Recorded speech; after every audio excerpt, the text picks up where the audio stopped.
بسم اللہ الرحمن الرحیم۔ معزز ناظرین، جیسا کہ آپ کے علم میں کہ ہمارے شہر کے اندر دوبارہ ٹارگٹ کلنگ خصوصاً علماء طلباء دیندار طبقے کی شروع ہو چکی ہے، اور اس صورتحال میں دعاؤں کا اور وظائف کا اور اپنی حفاظت کا خوب اہتمام کرنا چاہیے۔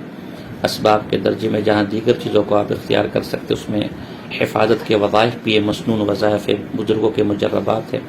تو اسی حوالے سے آج ایک وظیفہ دوران مطالعہ نظر سے گزرا تو میں نے کہا ممکن ہے کسی کا فائدہ ہو جائے، اور وہ وظیفہ امام سبکی رحمہ اللہ جو شافعی بہت بڑے عالم ہیں، انہوں نے اپنی کتاب طبقات الشافعیہ جلد نمبر 7 اور صفحہ نمبر 140 امام عبداللہ بن یحییٰ بن عبد السمیع الصعبی الشافعی رحمہ اللہ سے نقل کیے۔ یہ ان کا مجرب وظیفہ امام صعبی، اور یہ خود بہت بڑے عالم تھے۔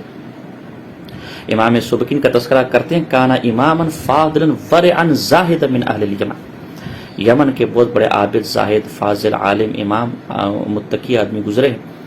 اور واقعہ ہے کہ امام صعبی کو ایک دفعہ کچھ دشمنوں نے ضربوا الصعبی بالسیوف، کچھ دشمنوں نے ان کو تلواروں کے ذریعے سے مارا، لیکن جو ہے تلوار کا کوئی نقصان انہیں نہ پہنچ سکا، تاکہ کوئی خروش تک ان کو نہ آئی۔ ظاہر سی بات ہے بڑا تعجب خیز معاملہ تھا۔ جب اس کی وجہ ان سے پوچھی گئی تو انہوں نے کہا کہ جی میں سورہ یاسین کی تلاوت روزانہ کرتا ہوں، یہ اسی کی برکات ہے۔ لیکن امام سبکی فرماتے کہ نہیں، اس باب میں سے جو صحیح روایت ہے وہ یہ ہے کہ یہ قرآن کی آیات حفظ قریباً 6 کے قریب آیات بنتی ہے، ان کا اہتمام فرماتے تھے۔ صحیح روایت ہے کہ میں ان کا اہتمام فرماتا ہوں اور ان کی یہ برکات ہے۔ وہ کیا ہے؟ وہ ایک تو آیت الکرسی کی ویسی مجرب اس باب میں، اس کی آیت ہے وَلَا يَؤُودُهُ حِفْظُهُمَا وَهُوَ الْعَلِيُّ الْعَظِيمُ۔ اس طرح سورہ یوسف ہے فَاللَّهُ خَيْرُ حَافِظًا وَهُوَ أَرْحَمُ الرَّاحِمِينَ۔ اس طرح سورہ صافات تیسری وَحِفْظًا مِّن كُلِّ شَيْطَانٍ مَارِدٍ۔ اس طرح وَحِفْظًا ذَلِكَ تَقْدِيرُ الْعَزِيزِ الْعَلِيمِ۔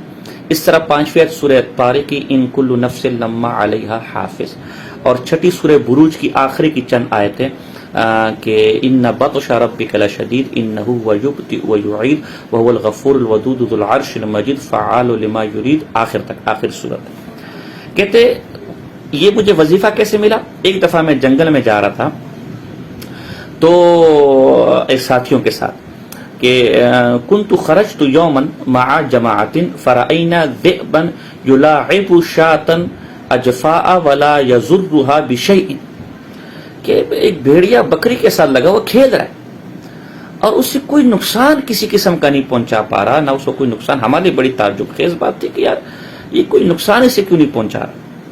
تو جب ہم اس کے قریب گئے تو وہ بھیڑیا ہمیں دیکھ کر فلما دنونا نفر عنہ الذئب، جب ہم اس کے قریب گئے تو ہمیں دیکھ کر وہ بکری چھوڑ کر وہ بھیڑیا بھاگ گیا۔ تو جب ہم بکری کے قریب پہنچے تو ہم نے اس کی گردن کے پاس ایک کتاب مربوطہ، ایک لکھا ہوا، ایک باندھا ہوا تعویذ یا کاغذ ہمیں ملا۔ جب ہم نے اس کاغذ کو کھولا تو اس کے اندر ان آیات کو لکھا ہوا، تو مجھے اندازہ ہو گیا کہ یہ ان آیات کی برکت تھی کہ وہ بھیڑیا اس بکری کو کوئی نقصان نہ پہنچا پا سکا یا نہ پہنچا پا رہا تھا۔ تو جہاں عاملین تیغ بند اور گولی بند کے نام پر لاکھوں روپے لوگوں سے لیتے کہ جی گولی اثر نہیں کرے گی، واللہ علم اسے کیا حقیقت ہے مجھے معلوم نہیں۔ وہاں ایک یہ مفت کا مستند کتاب کے اندر ہمیں ایک وظیفہ اور مجرب ایک بزرگ، بڑے بزرگ کا مجرب وظیفہ ملے۔ تو جہاں آپ دیگر وظائف کو آپ نے اپنے معمولات میں شامل کیے تو اسے بھی فجر کی نماز کے بعد اور مغرب کی نماز کے بعد عموماً جو حفاظت کے وظائف ہوتے ہیں وہ فجر اور مغرب، تاکہ فجر میں دن میں اور مغرب میں رات میں حفاظت ہو سکے۔ تو فجر کی نماز کے بعد اور مغرب کی نماز کے بعد ان آیتوں کی تلاوت پڑھنے کا معمول بھی بنایا جا سکتا ہے، یا بطور کاغذ پر لکھ کر زعفران سے اور پھر پلاسٹک میں اور چمڑے میں لپیٹ کر باندھ کر اسے بطور تعویذ بنا کر اسے گلے وغیرہ میں یا بازو پر باندھا یا گلے میں لٹکایا بھی جا سکتا ہے۔ اللہ پاک سے دعا ہے کہ اللہ پاک تمام علماء طلباء کی حفاظت، تمام مسلمانوں کی خصوصاً علماء طلباء کی حفاظت فرمائے۔ وما علینا الا البلاغ۔